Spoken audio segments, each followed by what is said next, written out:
Yesterday was we broke this news, or the news broke on during Off the Bench while we were on the air yesterday, that one of the biggest high school basketball recruits in the 2021 cycle had been reclassified to the 2020 recruiting class, and that's Moussa Cisse, who is a big time recruit, a 7'4" wingspan for Cisse, who is a 7-footer out of Memphis.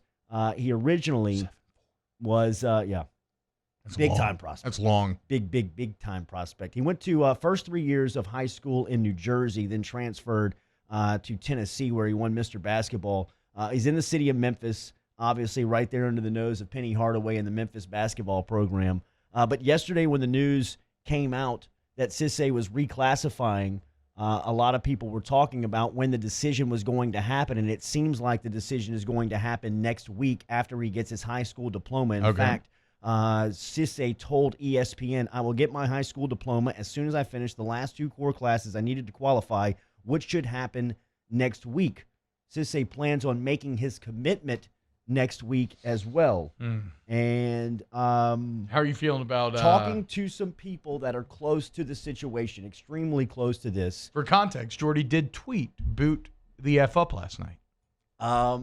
LSU feels really good where they are with Cisse. In having some conversations with the people that are right around Cisse's recruitment, Will Wade and his staff have done incredible work with identifying, as Coach Ogeron always says in recruiting, the champion, the person who is most influential on the decision. Okay.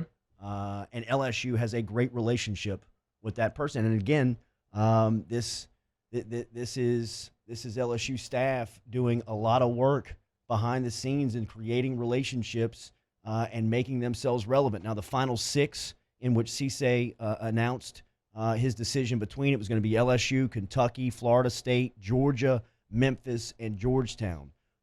People that are close to it say that there's really only 2 schools that are relevant in it, and that's LSU and Kentucky. Many believe that Memphis could be a third player there on the outside. People at LSU feel like they are sitting in a great spot right now before the decision is made next week. Now, recruiting obviously is a very fluid situation. When you're swimming in these waters and you're going after these types of fish, these big fish. I mean, Cisse is a 7-footer, a top 5 recruit in the country. Many services, you can find him as the top big man in this recruiting cycle now after he's been reclassified.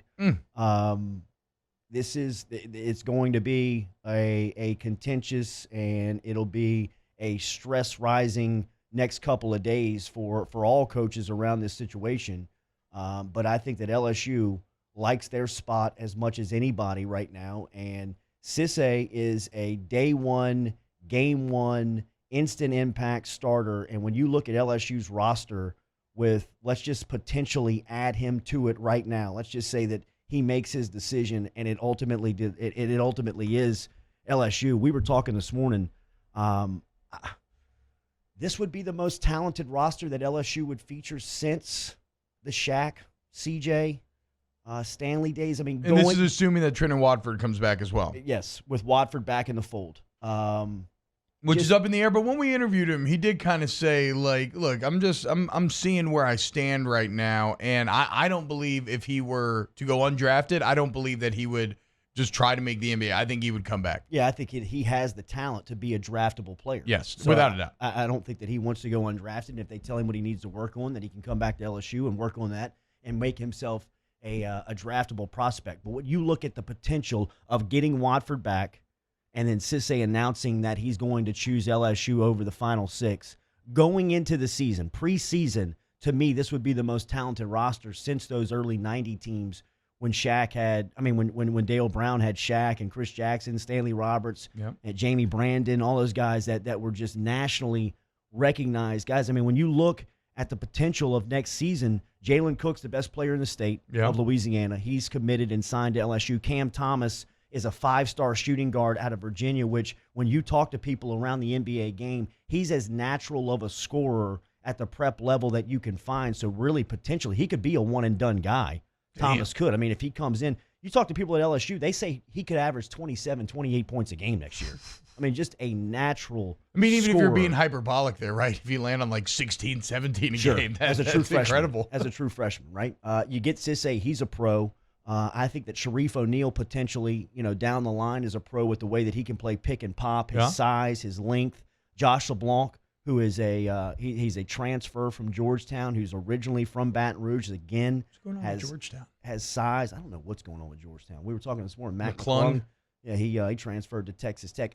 But McClung was a guy that got information from the NBA and the executives when he put his name into the NBA, and they said, look, man, we need to see you distribute and run a team as a guard, as a point guard. I mean, he's a off-guard, shooting guard is how he was played at Georgetown, and I don't think that Patrick Ewing and the Hoyas were going to use him like that, so he put his name into the portal and wanted to go to a program where he could be featured in that type of role. So that's what happened with that situation with LeBlanc.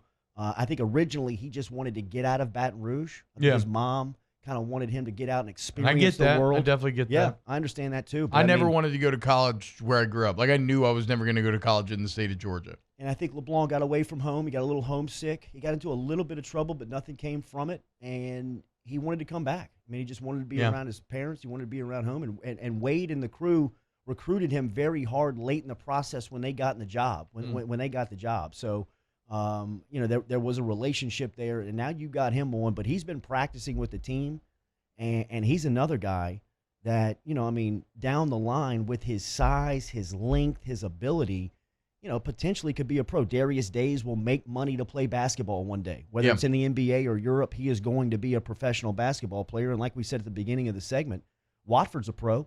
At some point, he will turn into a pro. He may not be a pro right now. I mean, that's almost a potential pro starting five, or like 5 players that could end up on NBA rosters. If you get Cisse.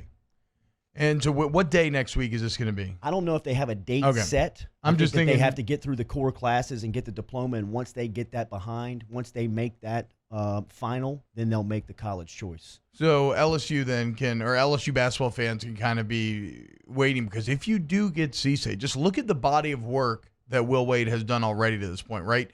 When he took over this team, they were coming up, a 2-16 SEC season? Bad 2-16. And the next season, what did they go, like 8-12, around 500 in year number 1? And that was with a depleted roster. That's what they went to the NIT and played Louisiana. Then all of a sudden, they end up going 16-2, winning the SEC championship. And then they're in a bit of a situation like LSU football's in, right? Is that like a flash in the pan? Could that be consistent success? I think they did a great job this year with, having that year in and year out success is tough, but I mean, you go 12-6 this year. You had a solid SEC season. I think you were the 3 seed when it was all said and done, going to that SEC tournament that got canceled. So when you already look at the production that Will Wade has gotten out of the talent that he's had here, what then happens when you give him a team on par with a Kentucky, on par with these blue bloods that maybe have like multiple guys that are potential one and dones. And when you start to think about that, Jordy, it feels like the sky is the limit, right? Like if you could go 16-2 with, and Tremont and Nas, they were all great, but this team on paper would be more talented than that squad. It brings pressure in the preseason, which Wade understands and his coaching staff understands. When you put a roster and team like this together, you're looking at potentially a preseason top 5 unit. Damn. A top 5 team in the country. If Cisse commits. Everybody that understands, absolutely. Back. Cisse commits, Watford comes back. People that understand the game, know basketball, follow recruiting, and see potential. You will look at LSU and see them as a top 5 team if Cisse if he commits and Watford comes back. And I think that Wade invites that. He loves that. I mean, he loves being the hunted. When he got here, that was his message. He's going to be hunted, especially if he beats Calipari for Cisse here. I mean, this is like, I wonder if John ever feels like he's looking at a young John when he deals with him. That's where this all came from. Like, I think I've put my opinion on the record on this a couple of times, but that's what happened here, is that Will Wade got to the party way too early. Yeah. Because John Calipari, Roy Williams, Bill Self, all those guys had gone through the game. They had cut Wade, their teeth. In Wade's learning lesson, he also did do it a bit like a bull in a china shop, maybe a little bit, young and precocious, as you said, kind of crashing on the old guys party a little bit here. But yeah, it looks like that's all behind him now. But if he beats Calipari, for Cisse and puts LSU over the top. How I'm about that? telling you, boot the F up. What if you got football national championship and the basketball national championship? That's what I'm saying. If you got, and I mean, you're looking at LSU, the athletic program right now. Forget about the outcome for a minute, right? Let's just say they get Cisse next week.